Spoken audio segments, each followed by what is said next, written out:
Riley Cooper. In that video, it surfaced with him using the N-word very emphatically and several times. Obviously, people have moved on from that. But, Stephen A., your reaction to this latest incident?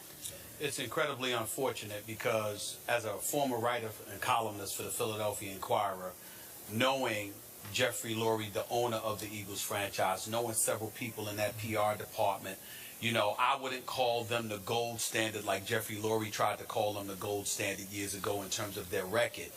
But I've known these people for many, many years. And when they say they made a mistake, I believe that part because they deal with a lot of black folks. I don't think anybody should be thinking as an organization they're racist or anything like that. We have to be careful about engaging in that kind of incendiary language. The flip side to it, however, is that to make a mistake like this, to have, you know, Riley Cooper as the face of your franchise on a calendar for Black History Month is as egregious of an error as it gets. And what that says to me, thinking big picture, the obvious thing is to question the sensitivity of the Eagles organization or the NFL, or, you know, who's in charge of licensing out the, you know, the production part of some of these things. Blame whoever you want. But in the end, what it lends itself towards is really recognizing and appreciating the importance of diversity, not just on a roster, but in the front office. Because if you have black folks that are in decision-making positions, that have something to do with how the franchise is projected, somebody black would have picked up on this. Yep. You see? So it just says to me, it makes me question, who the hell do you have up in there? And the person that I'm thinking about right now, you can sit there and say somebody like a Chip Kelly, the head football coach, for example, has nothing to do with this kind of stuff. And that may be true. But the reality is that one of the things you hear emanating out of Philadelphia week after week, month after month, year after year now, people tend to feel a bit put off by Chip Kelly. He's about football. They question the personal relationships he's cultivated. They question how he treats certain guys and why he treats certain guys the way that he treats certain guys. You get rid of Deshaun Jackson, who's an elite deep threat and could have propelled you to the playoffs, but you keep Riley Cooper.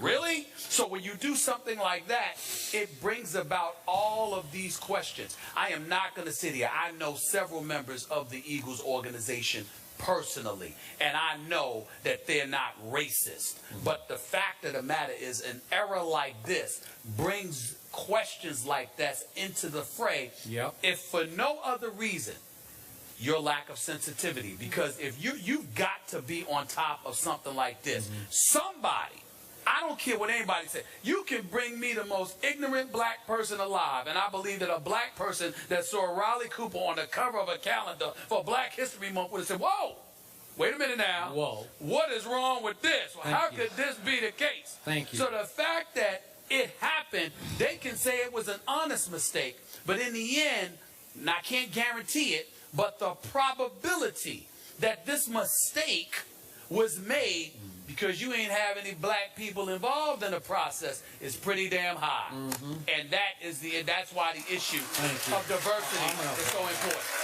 Thank you. Stephen A. Thank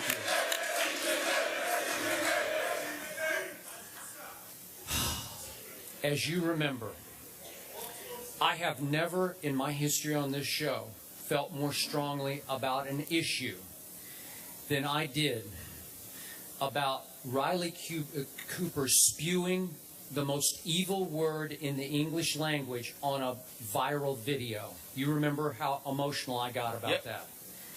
We slightly disagreed on this, but I thought the Eagles should have cut him on the spot to send a message that we will not tolerate anybody in this franchise uttering that word. I still believe to this day that keeping Riley Cooper damaged the psyche of that locker room in deeper ways that aren't easily seen.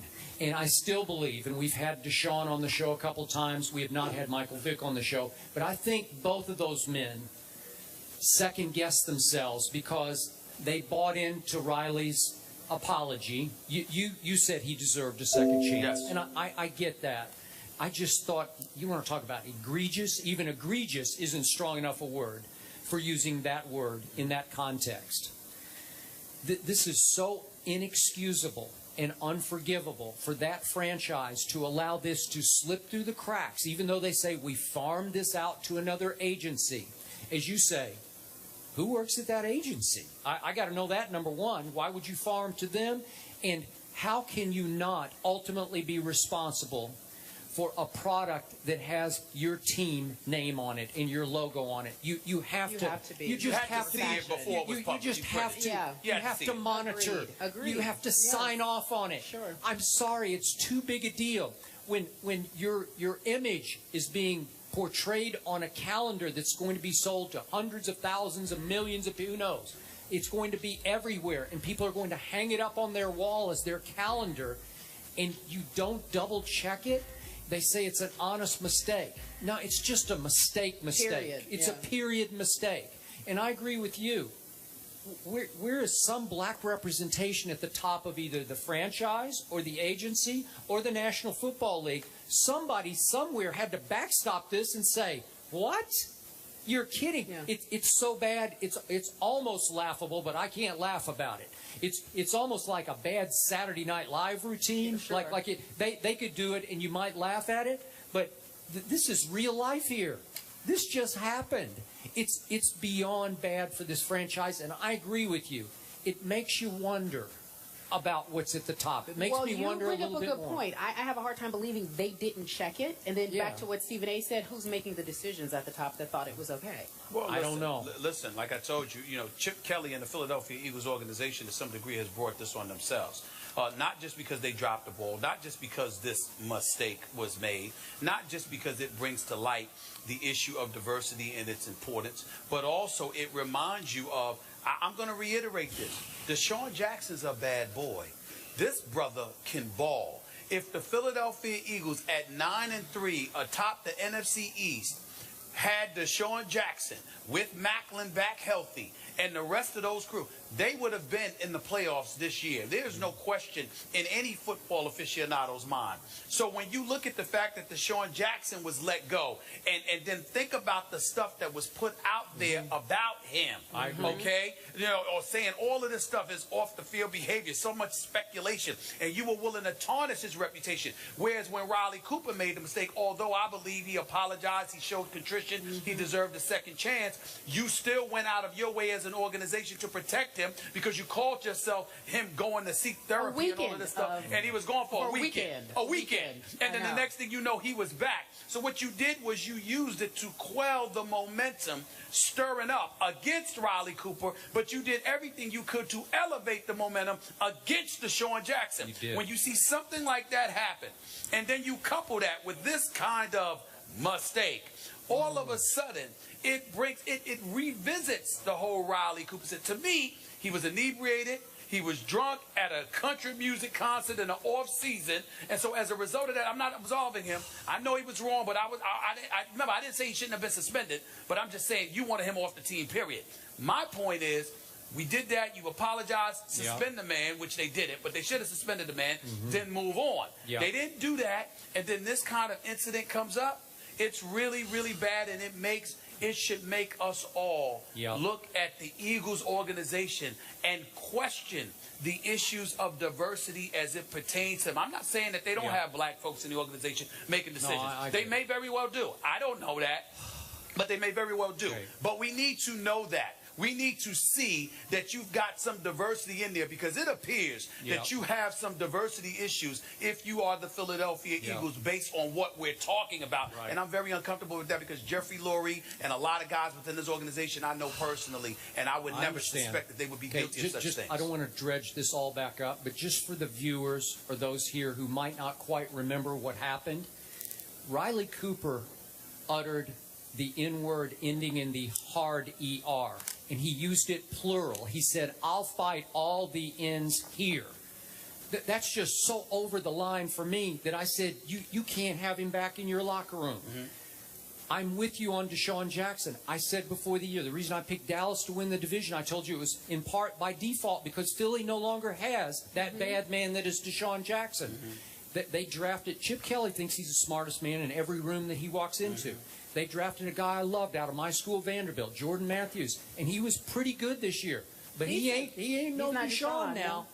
Deshaun changes the game in different ways than Dez does. Deshaun's not the biggest, and they had problems with his size. But you can't tell me he can't get behind any human trying to cover him in the National Football League. You're bringing up Deshaun Jackson's prowess as a football player. I'm thinking about how you tried to denigrate him as a person when you let him go. You couldn't just let him go. There were rumors you about have to say, because you knew that everybody's like, this is a bad boy, 1,000+ yard receiver. Why are you doing this? And all of a sudden, we were hearing things about Deshaun Jackson coming out in droves. They tried to character assassinate this man. They did. And that's under the Chip Kelly era. And that needs to be mentioned here. Because you didn't do that to Riley Cooper. Okay. We leave it there. Again, the Eagles say it was not their fault. There was a mistake. The gentlemen bring up really good points. Hard to ignore that someone at the top didn't catch that, and they didn't check that calendar.